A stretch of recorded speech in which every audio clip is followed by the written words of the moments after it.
Hi, this is my mother, Dorothy. This is my mom, Brenda. This is my beautiful mom, Karen. And this is Danielle, 8.5 months pregnant, only child. Hi, this is, okay, one more time. This is my mother, Kathy, and the grandmother of my future son.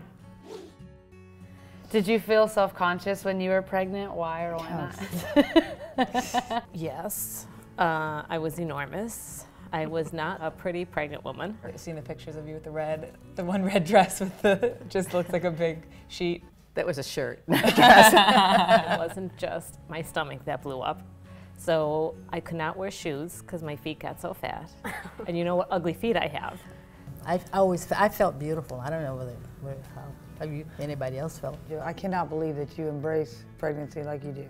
It's so cool. You're going to be like that mother that's completely naked, taking a picture, you know, and put it on your wall. I mean, When they had to cut my rings off because my fingers got so fat, I figured I'll worry about that tomorrow. I think the great thing about being pregnant is, you know, you don't have to be as self-conscious. Now that, you know, my belly's starting to grow, I can like let it all hang out. Like, you wear a tight dress and it's sticking out and you're like, oh, so what, I'm pregnant.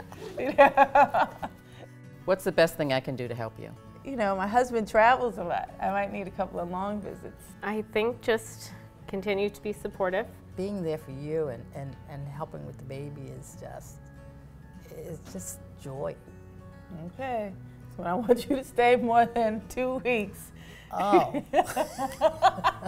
Being there for me, you know, being available when I have questions and I'm panicking and reminding me that nobody knows how to be a parent and I'm not, you know, the worst mom in the world if I don't know how to do things. And it's the questions that you don't want to ask anybody that are hard, that you can call your mom for, like, this kid's driving me crazy, I want to choke him, or, you know, I mean, if there's something crazy like that, because you're going to have those days. Me? Oh, yes.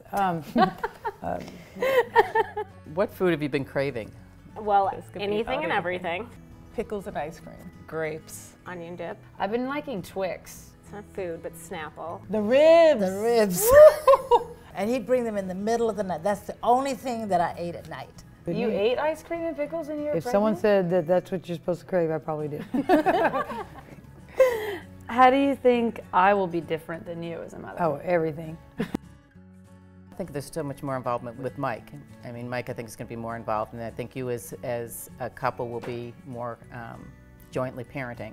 I think you'll be much more worldly than I was. Like, I think you'll know a lot more going into it. You're in a place where you are madly in love with your husband-to-be, and that's one of the things I missed, I would say. I would always wanted to have someone, when you did something wrong, to say, look, she got that from you, everything bad, you know, and blame him. And I was like, gosh, I wish I had that person to do that with. But that's one place that'll be different. You have someone to share the good and bad with. What do you expect of me as a grandmother? I expect you to spoil the crap out of them.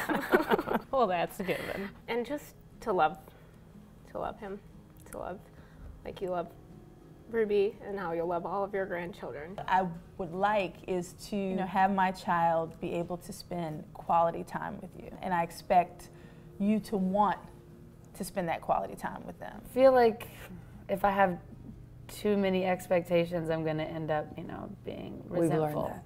So I try not to expect too much, but I guess just little things. I expect you to call a lot more than you do now and be more present than before, which you might have to get used to, because there was a phase where I didn't want you present, and now I want you present. I hope that you take my son and you get in trouble with him, actually. I like secretly really hope that you're like the bad grandma. That's what grandparents are for. What did you learn from me? What didn't I learn from you? I look like you, I talk like you, I'm loud like you. Compassion, like real compassion, where you treat everyone the same. I'm hoping what I can take that you taught me was how to be selfless and strong and just supportive, but mostly strong. I hope I take that from you. You know, when I look back over, you know, my life, I just look around and I think, that's one thing that I did right. I could take everything else away, but I have 5 children, that's going to be my legacy. It's like, I did this. I created this. Love you. And it's always and will be a part of you.